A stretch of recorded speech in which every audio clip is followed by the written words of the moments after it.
What up guys, Commander, and welcome to a new Traitor 3 work in progress video. So, as usual since last time, I've been collecting work in progress resources as I've been working on Traitor 3. But what I didn't realise is it's been 6 months since the last one, and I have plenty to show off. So, without further ado, let's get to it. The first thing I want to show off is something I teased in the previous video, which is a couple clips from a space battle that's going to be appearing in Traitor 3. Before we only had a couple screenshots, but now I have some actual rendered clips to show off. Now do keep in mind, as before, these are work in progress clips, and some of them are months old, and many things have been changed to make them better since rendering these clips.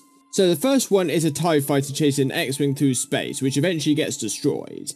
And as you can see, it doesn't look that great, but this is what I mean when I say it's work in progress. This clip was rendered in December last year, and to give a bit of perspective to see what the same clip looks like now, you can see on the screen what a more recent render of this has been, and nearly everything has been improved. The lighting is better, the animation of the fighters are much smoother, and there's actually a skybox now, as opposed to it just being blank like before. Another one from the same scene, which is just a Star Destroyer with lasers firing back and forth.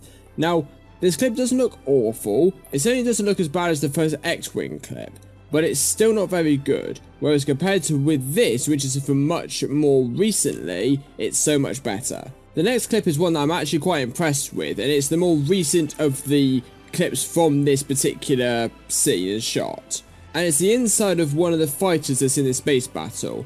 Now, I'm not entirely convinced on the lighting in the cockpit, and it's something I feel I need to do a bit more experimenting with, but for the most part, I think this looks really cool. This is the sort of thing I want to do in Traitor 3, and why Unreal Engine excites me so much. Just having the ability to make things like this, where I was limited to not doing that before.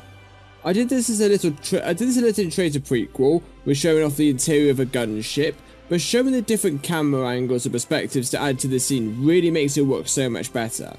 I've so many ideas coming to mind even while developing Traitor 3 itself that make this episode so much better, and seeing it in rendered form just excites me so much. Now what I want to show you next is something that from an overall render viewpoint and a clip, it's an absolute mess, and you'll see what I mean after it's been played a few times.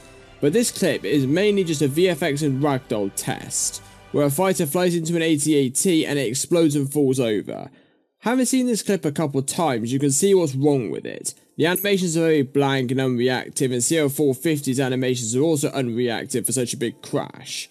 Now, I do have this scene fully rendered and set up to flow properly with the animations actually that are supposed to be playing in this shot, playing as they should be to make it seem a bit more realistic. But I won't show it because I don't want to spoil it, and showing a single clip won't make much sense, but you get the idea of where I'm coming from with this render. Next I want to show you a couple shots with Darth Vader, and what's significant about this is that I've changed the helmet from the one the model comes with from Battlefront 2, and used the one that I've modelled myself from scratch, using references from Empire Strikes Back, and a model made by Pew Pew Crafts.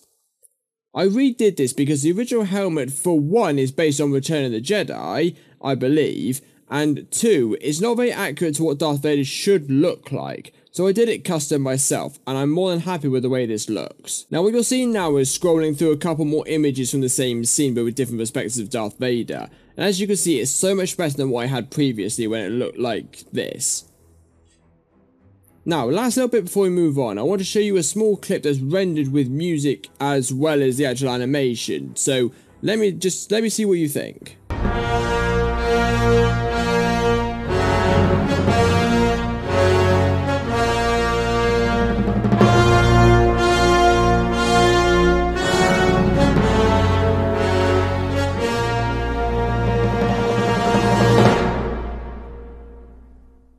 Now the final two things I want to show you is a clip and an image, which kind of go hand in hand together. The following clip that you're seeing now is a VFX that I'm using, which is essentially an AI scan system, like you see in Halo that Master Chief uses to retrieve Cortana, but here it's being used to scan a database. Now while I want to keep this episode as close and authentic to Star Wars as possible, I always find it fascinating to wonder what happens if you cross universes around, and for example have stormtroopers with AI and Mjolnir armor, and see how that may affect the Empire in combat, and how well it could be incorporated into the story. but not in a way that it makes the Empire invincible, but to give them an edge in battle they may not have had normally. Now finally, do you remember an image I shown you ages ago as one of the first concepts for Traitor 3 with Sierra 450 holding an AI in his hand? Well, I wanted to show you what that AI looks like now. This is Luna, and she is a shipboard AI that is used to help Sierra 450 and the 450th with their battles and missions against the rebels, as well as any other threats they may encounter.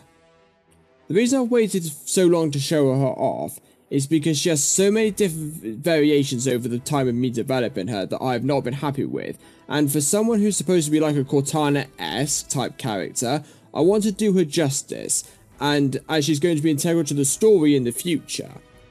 Another reason why this has taken so long is because the head is using a metahuman, and trying to alter and change the system of metahumans to look like this has been nothing short of a massive arseache, but it's something that I think has turned out rather well over the course of me working on it. So that's all I have for today. I have even added some things I didn't plan on sharing originally, but I thought it would be fitting to show off. So as far as development is concerned, it's been going well. I did take a break to work on 3D modelling because I was running low on motivation, and which I said to myself when I started working on Traitor 3 I would do, because I don't want to rush this and have it look bad, which is what happened with Traitor 3 near the end. But I also don't want to force myself to work on this when I don't have the motivation to do so, which is also the reason why it's taking longer, but progress is being made at a slow but really high quality pace. So that is about all I have time for in this video here. I'd like to thank you all very much for watching. If you do have any questions about anything you've seen in this video or anything else Traitor related, leave them in the comment section down below and I'll be happy to answer them as I can. So hopefully I won't leave it another 6 months before sharing another development update. Really, I could have done this about 2 months ago, but you know what I'm like, I get bored and I procrastinate. So anyway, hope you guys have enjoyed this video, and I shall see you all later. Bye!